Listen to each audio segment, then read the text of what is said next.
Fala aí, galerinha do YouTube, trazendo um vídeo pra vocês. Eu vou trazer um vídeo de como baixar CC Cleaner e instalar no seu computador. Primeiro passo, abra o seu navegador e vá no site da Baixa Aqui e procure por CC Cleaner.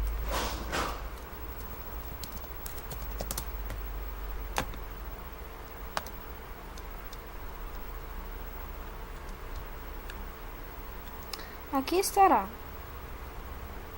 Você irá baixar sem o instalador Baixa Aqui. Após baixar, irá vir esse link aqui.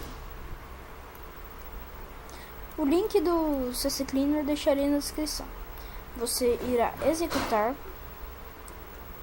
como administrador.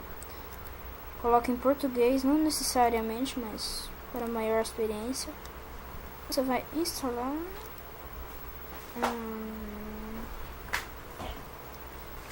Vai instalando, vai próximo.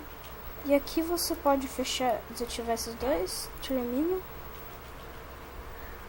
Depois está instalado aqui. Depois é só você executar ele. Que ele estará aqui para você fazer a limpeza. Executa a limpeza. Para você procurar erro, você procura erro. E só. E para você desinstalar também dá para desinstalar aqui.